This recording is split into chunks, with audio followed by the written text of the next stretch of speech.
What up, folks? It's your boy once again, Chicago, the handsome liberal. Coming back to you with another video. Brian Laundrie, the perfect murder. The perfect fucking murder. There was a movie like that with Michael Douglas in it. It's been 25 years back, so some of you guys might be too young to remember that. But anyway, has Brian Laundrie possibly committed the perfect murder? And the reason I'm coming to you with this is because, well, shit, look at it. I mean, you got probably a couple hundred agents on this, FBI agents, state of Wyoming police. They ain't even charged the guy with anything. I mean, yeah, he's missing. They found there's a missing persons report. They're looking for him. He's a person of interest, but they have his car. They have Gabby's body. They have his cell phone records undoubtedly by now and all the other electronic info associated with both him and his parents. And he's not wanted for anything. There's no arrest warrant issued for Brian Laundrie yet. And this is, like I said, with multiple agencies and jurisdictions on this guy at the same time. So clearly, at this stage in the game, there's not enough to charge him with a crime yet.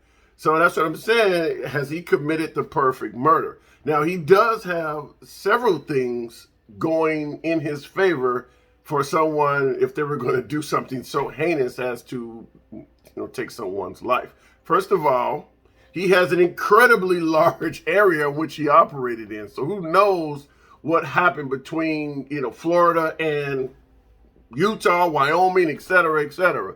Second thing is he has resources. He had enough finances in his family, at least, to hire an attorney fairly quick. And that always helps because a lot of people are serving time in jail now because they either were too poor to afford an attorney, they hired a public pretender, aka public defender, they snitched, they talked to police lied and tripped him up. All of these things he was able to eradicate by hiring a lawyer pretty quick and taking the advice of counsel. Third thing is pretty big. There was a lot of time between the crime and when the police were on to the fact that something might be wrong. I believe Gabby was missing for about 10 days before the police were led on that she was missing. And then obviously she was dead even longer before they found the body. All of that helps. I mean, it all helps. The further you can get away from this, the more benefit it does the actual perpetrator. And everybody, including yours truly, believes that Brian Laundrie is the one that took Gabby's life. So we're not here to discuss whether or who may have taken Gabby's life. Everybody believes that Brian is responsible for that. There is more that helps Brian Laundrie out in addition to having resources, keeping his fucking mouth shut, committing a crime where there's obviously no witnesses, things like that, and having an extended period of time go by before anyone knew that anything was wrong. His lawyer, it looks like, also helped advise the family, giving Brian even more time that Brian was not even in the fucking house. So right now we don't know where Brian Laundrie is, and a lot of that has to do with the cunning actions of both his parents and the attorney, because they all knew this dude was missing and they didn't say anything about it for several days. All of a sudden, it looks like the feds started saying, well, maybe we need to talk to him, or is he in the house? And they're like, well, we haven't seen him since Tuesday. What the fuck? People are camped outside your house. You got the media, you got the police watching the house, and this dude is not in the house, and you're not saying shit. Meanwhile, he's free to travel about the country like he's on Southwest Airlines or something somewhere. You're free to travel about the country. So this gave him a lot of time to get a huge head start on the authorities. So all of that helps Brian in regards to the crime the crime he did commit. I'm not even going to speculate on whether he may or may not have killed this girl. He killed the girl. So when I say, is it possible he committed the perfect murder? Yeah, he very well could be someone that we all know is guilty and never officially be charged. I don't think that's what's going to happen. I believe that his attorney and his actions have left behind the authorities a very spotty, difficult to deal with case. But because he is so He has been tried so much and convicted in the court of public opinion. I think they're going to charge him no matter what. They'll take even the littlest of evidence and just throw that at him. And hopefully they can get maybe a plea down the road. They can get something out of it. I mean, they're going to charge him, because if you charge a guy and you arrest him and you can get him to sit in jail, sometimes even overnight, people start flipping. People get in jail, they sit in jail and marinate for 24, 48 hours or whatever the police are allowed to hold you on. And when you start sitting there by yourself, them fucking demons start roaming around in your head, and before you know it, whatever you were thinking about doing, your subconscious has convinced you to do something else. So my guess is he ultimately will be charged with something. That's not to say it will stick. That's not to say it will be a decent case presented by the feds or by the state of Wyoming, but they're going to charge him with something because that's what the public wants. But if he sticks to his guns and he keeps listening to whoever this attorney is, it looks like he's on the road to potentially having committed a murder that he may get away with. Now, this is something I said in my other video, and I've made two videos that I've gotten really fucking hammered over. One was the idea that Gabby is a violent woman. Nobody likes to hear me saying that. It's just something about women committing domestic violence and a guy saying they should be held accountable that is just not fucking popular. So we won't go into that on this video, but I'm going to say this, and this is probably something else people are not going to like. Privilege has not been a benefit in this case at all. I mentioned Gabby being, I mentioned that if Gabby was a sister, she would have been locked up for domestic violence. Privilege allowed her to walk away, and then ultimately now she's dead. And it's not helping Brian either, because I'm saying that Brian may have committed a perfect murder, but privilege is not doing him any good. And what I mean by that is, if Gabby was black or brown or Hispanic, once again, I'm going to say this, if Gabby was black or brown, this shit would be in a cold case file rather quickly, because, I mean, we've heard of Natalie Holloway. We've heard of John Benet Ramsey. Can you name a very popular, well-known minority or black person that's come up missing and it made national news? Can you think of any? Put it in the comments if you heard someone, if you can name a name that's a household name, like Natalie Holloway, John Benet Ramsey, and there's others when you talk about Caucasian, particularly women. There's plenty we can come up with. When you start talking about, Hispanics and black people, you get a picture at Walmart, maybe you'll get a billboard in your local town, but that's about it.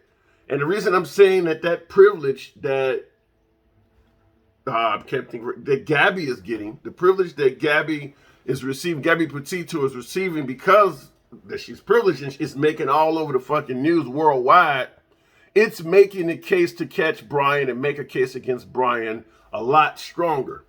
And what I mean is, I'm simply saying if Gabby was black, that persistence by the public would not be there. And this shit would go into the cold case file. There would be a lot less agents working on it. There would be a lot less jurisdictions involved in it. And with Brian having a savvy attorney and keeping his fucking mouth shut, and maybe only a handful of cops working on it, this shit would go into the cold case file. But because it's Gabby, there's all sorts of resources being devoted to this. It's on the national news. You got both Nancy Grace and John Walsh of America's Most Wanted simultaneously all over TV working on this shit. So that means what's going to happen? More witnesses are going to come forward. There'll probably be a lot more money coming from both the taxpayers and the civil institutions involved, and probably rewards set up for different pieces of information to come for all of this. If you had killed a minority, that shit would not be happening. Tell me I'm wrong. We can argue all over the place if Gabby's privilege hurt her with the Utah police or not, but there is no debate, no fucking debate at all, that missing Caucasians get more attention than missing minorities. There is no way to go around it. I mean, this shit is coming across like the Lindbergh baby. And if you don't know the story of the Lindbergh baby, the missing Lindbergh baby, Google it and look it up. It's a very, very popular story. It's right up there with John Benet Ramsey, if not higher, and Natalie Holloway and some of the other missing Caucasian women. So privilege is not helping Brian out, because his name is all over the news. And like I said, if she was a minority, that would not be happening. There would be a few people talking to Brian. He'd come, or trying to talk to Brian, and he'd just keep quiet, and that would be it. So, but even still, with so many resources being devoted to catching Brian, it looks like he's done a fairly, I don't want to use the word good, because what happened in this case, there's nothing good about it. But in regards to a good job in keeping the authorities at bay, yeah, he's done a good job at that. You don't normally see this type of shit. You watch shows like The First 48, where they're solving murders all day, and you don't see too many cases like this where the guy lawyers up and keeps his fucking mouth shut right away. That makes the police job a lot harder. And that's something that straight out of law, straight out of a lawyer's mouth, is keep your mouth shut. Most citizens are intimidated by police. The adrenaline is flowing from what you just did, knowing you're going to get in trouble, and it makes you make irrational decisions. Brian, after doing whatever the fuck he did to this poor girl, picked up the phone and called somebody who made very logical and rational decisions and gave him some really good advice. Listen, come home, keep your mouth shut, drive slow, don't attract any attention, and we'll have a lawyer when you get here. And they hung up from him, and they picked up the phone and called what looks like a pretty good attorney. And yeah, I mean, they got his phone records. They have to have quite a bit of knowledge on the path he took home. I mean, they got quite a bit of information on him, and there is no arrest warrant filed as of yet for Brian Laundrie. Even with him on the run, keeping quiet and doing things that everybody and their damn mama thinks makes him look guilty as hell. And yet there is no arrest warrant for this dude. And the only reason there's no arrest warrant is because they don't have enough on him to file a case. That's pretty fucking obvious. I mean, everybody would be totally understanding if an arrest warrant came down the pike for Brian, and there isn't one. Why isn't it? Because we don't have enough evidence yet. I'm almost for certain that's what we would be told if a reporter asked the authorities working on this. Why haven't you filed an arrest warrant for Brian yet? Well, because we don't have enough evidence of his guilt. That's about it. It just looks circumstantial as hell, but you can't go to jail on circumstance, particularly if you got a good lawyer and you keep your mouth shut. And I'm saying that because there are a lot of people that are serving time on some very circumstantial evidence, very, low cases of bullshit. And this is where privilege is probably helping them. Like I said, it's because he can hire a lawyer and do all the things you're supposed to do. So what do you guys think? Do you think he may have committed the perfect murder? I'm going to assume there's nobody watching this video that thinks that Brian is not the one that did this. I'm just going to say that. I don't think anybody believes that. But do you think there's a chance? Here's a question for you. If you're willing, if you're still following me, just a simple number in the comments from 1 to 10. I want you to put in the comments from 1 to 10. 10 being, I think Brian will ultimately not be charged in this crime and get away with it. From 1 to 10. What do you think? If you think he's going to be charged and fucking picked up tomorrow, put a 1. You think there's a low chance of him getting away with this, put a 1 in the comment. If you think that there is a possibility that he may get away with it, you're talking 7s, 8s, 9s, and 10s. Put that in the comments, and I'll respond to you guys accordingly. If you got anything else to say, as I've made it clear, I always respond to the comments. We talk about all things on this channel, political, hot topics, and what's in the news. This is your boy, Chicago, the handsome liberal. We out of here. Once again, like, comment, subscribe. Talk to you guys on the next video.